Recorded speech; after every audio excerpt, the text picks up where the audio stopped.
अस्सलाम वालेकुम everyone, my name is Bilal. Welcome करता हूँ आपको एक नई वीडियो के अंदर। आज की जो वीडियो है हमारी टॉपिक से हट के होने वाली है, क्योंकि ये मेरी एक्चुअली कैटेगरी नहीं है, बट इस हवाले से बहुत सारा क्वेश्चन आ रहे थे, लोगों को बहुत ज़्यादा कन्फ्यूजन है और इसका मैं आंसर देना चाह रहा था कि जैसे मैंने अपने चैनल के ऊपर एसी की अनबॉक्सिंग की, मैंने 2-3 वीडियोज़ भी बनाई इसके ऊपर, तो इस तरह बहुत सारे नीचे कमेंट्स और क्वेश्चंस आए कि क्या ऐसे है। तो उन क्वेश्चंस के आंसर देने के लिए यहाँ पे मैं एक दफ़ा दोबारा से वीडियो बना रहा हूँ। सबसे पहला जो क्वेश्चन मेन पूछा जाता है कि हमारा जो बिजली का बिल है वो बहुत ज़्यादा आता है। उसके बहुत सारे रीजंस हैं, मैं आपको दे सकता हूँ, गिन के बता सकता हूँ कि जिनकी वजह से आपके जो है ना बिजली का बिल बहुत ज़्यादा आता है, आपका एसी जो है ना बहुत ज़्यादा बिजली कंज्यूम करता है। तो जो सबसे पहला रीज़न होता है, आपने जब भी एसी लेना है, जब भी कोई एसी लेता है वो गलती मिस्टेक कर जाता है। आपको जब भी एसी लेना है, आपने सबसे पहले अगर आपने बचत करनी है बिजली की, तो आपने इन चीज़ों को ज़हन में रखना है कि आपने जब भी एसी परचेज करना, आपने सबसे पहले तो अपने कमरे का साइज चेक करना है। अक्सर लोग होते हैं जी कहते हैं जितना मर्जी बड़ा कमरा है हमने 1 टन ही लेना है, यानी आपने एसी लेना होता तो आपने पहले माइंड सेट कर रखा होता जी मैंने जो एसी लेना है वो 1 टन का ही लेना है। ऐसा नहीं करना चाहिए। आपने एसी लेना है, आप अपने हिसाब से नहीं बल्कि अपने रूम के हिसाब से देखें कि आपने कितना एसी लेना है।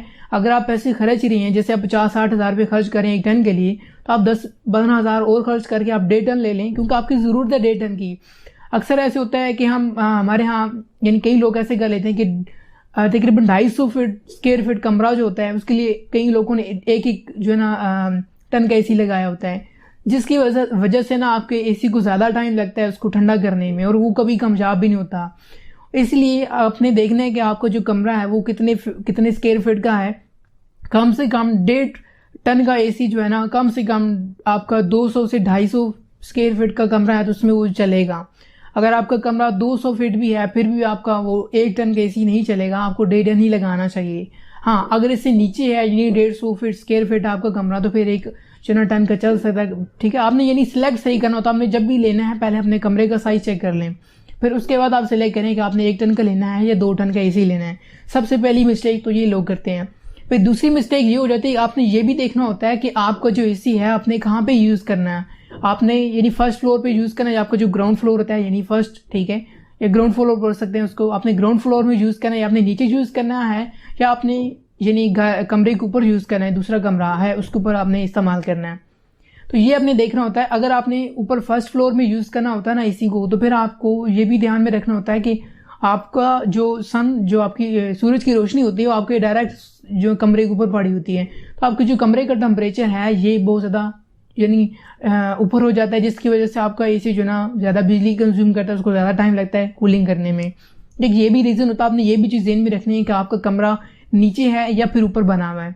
तीसरी जो मिस्टेक लोग करते हैं कि आप जब सेटिंग करवाते हैं एसी की बाहर, तो वो ये नहीं देखते कि आपका जो एसी है वो जिसका जो आउटडोर है वो आपने कहाँ पे रखना है, सही सिलेक्ट नहीं करते जगह। आप ऊपर रख देंगे तो ज़ाहिर सी बात है जब धूप पड़ेगी तो डायरेक्टली वो गर्म होगा और जितना वो गर्म होगा इतनी ज़्यादा बिजली कंज्यूम करेगा। तो आप कोशिश करें कि ऐसी जगह लगाएं जहाँ पे सूरज की रोशनी डायरेक्ट उससे ना पड़े। किसी सायेदार जगह पे लगा दें, किसी विंडो के साथ या किसी जगह पे लगा दें ताकि रोशनी नहीं पड़नी चाहिए सूरज की डायरेक्ट। वैसे तो बनना ही इसी काम के लिए है, बट उसमें यानी ये नहीं कि आपका इसी काम नहीं करेगा, बिल्कुल करेगा। धूप पे भी लगा दें बिल्कुल काम करेगा, पर उससे ये है कि आपकी एनर्जी सेविंग नहीं होगी, वो ज़्यादा उसको टाइम लगेगा ठंडा करने में, तो आपका एसी ऑटोमेटिकली फिर ज़्यादा बिजली कंज्यूम करेगा धूप पे होगा तो। और उसके बाद अगली चीज़ आ जाती है कि आपने जिस कमरे में लगाना, आप देख लें कि उस कमरे के अंदर सीलिंग है अगर तो बहुत ज़्यादा बेहतर है। अगर आप ऊपर भी यूज़ करें, ऊपर वाले फ्लोर में आपने अगर सीलिंग वगैरह करवाई है तो उससे ज़्यादा फ़ायदा हो जाता है। जो सीलिंग तकरीबन 1.5 फीट नीचे की तरफ होती है, छत से 1.5 फीट नीचे की तरफ लगी होती है, तो उससे क्या होता है कि आपकी जो छत की हीट होती है वो डायरेक्टली नीचे नहीं पहुंच सकती, जिस वजह से वो आपको जो ना एसी सही से काम करेगा। अगर आपके पास ऊपर नहीं लगी हुई सीलिंग तो फिर आपको तो मस्ट 1.5 टन का एसी लेना चाहिए, जिससे आपकी जो ना एनर्जी सेविंग एक्चुअली हुई होगी। उसके बाद अगली बात आ जाती है कि आपने जो एसी का टेम्परेचर है वो सेट करना है 26, 27, 28। अब बहुत सारे लोग ये सोचते हैं जी भाई हम 16 पे रखेंगे तो वो चिल हो जाएंगे। ऐसा नहीं है, जितना आप टेम्परेचर ज़्यादा डाउन रखेंगे इतना आपका एसी जो है ना ज़्यादा टाइम चलता रहेगा, इसका आउटडोर फुल पावर में चलता रहेगा और उसकी जो बिजली है वो ज़्यादा कंज्यूम करेगा।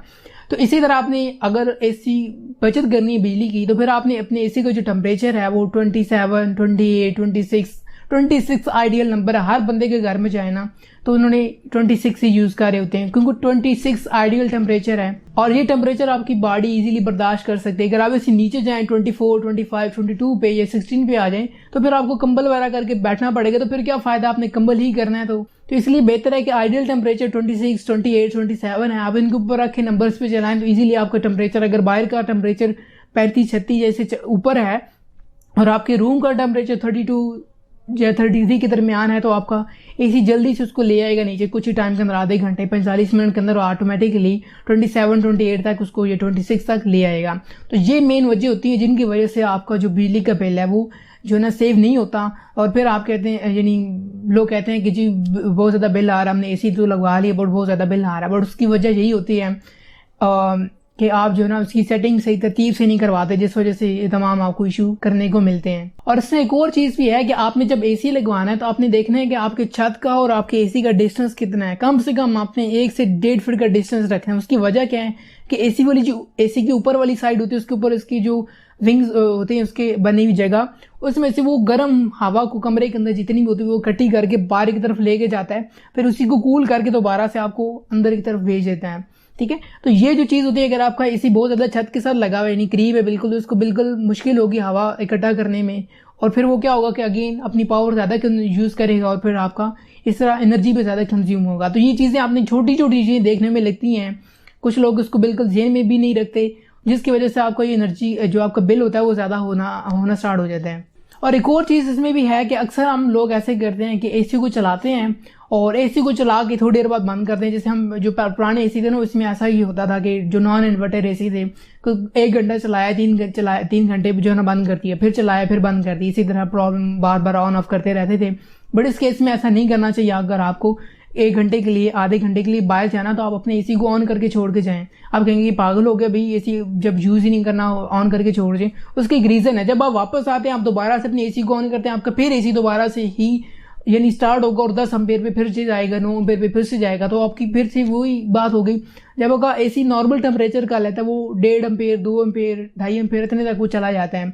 मैंने जितने भी तकरीबन एसी देखे वो 2.5 एम्पेयर तक आ ही जाते हैं लाजमन, या 3 एम्पेयर हद है वो ले लेगा। ठीक है, तो इतना डाउन हो जाता है वो। और जब आप दोबारा उसको रन करते हैं तो एक दफ़ा फिर से वो 0 से चलेगा और फिर 9 या 10 एम्पेयर तक जाएगा और फिर उसको काफ़ी टाइम ज़्यादा लग जाएगा फिर नीचे आते आते। तो अगर आप उसको कैलकुलेट करें, ठीक है, अगर उसको आप जेन में रखें वैल्यू को, तो आपका बिल उससे ज़्यादा आ रहा होता है जब आप उसको बार बार ऑन ऑफ करते हैं।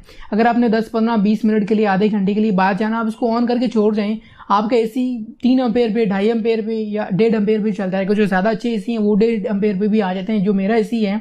ठीक है, स्टार्टिंग में उसमें मसला था बट इसके ऊपर मैंने वीडियोस बनाई कि मैंने स्टेबलाइजर वगैरह ये चीज़ें लगवाई, तो अब मेरा जो एसी है 1.5 एम्पेयर पे आ जाता है। तो मुझे वो टेंशन नहीं है, अगर मैं आधा घंटे के लिए बाहर भी चला जाऊँ तो मुझे इशू नहीं है, मैं इसको बंद नहीं करता, क्योंकि मुझे पता है कि जब मैं वापस आऊँगा तो इसने फिर से एक दफ़ा 8, 9, 10 एम्पेयर पे जाना है, तो फिर वो प्रॉब्लम हो जाती है कि आपका बिल फिर से ज़्यादा आना स्टार्ट हो जाएगा। तो ये चंद एक सारे फैक्ट्स हैं जिनके ऊपर आप अमल करके अपना जो है ना एसी की जो बिजली कंजप्शन है वो उसको काफ़ी हद तक कंट्रोल कर सकते हैं।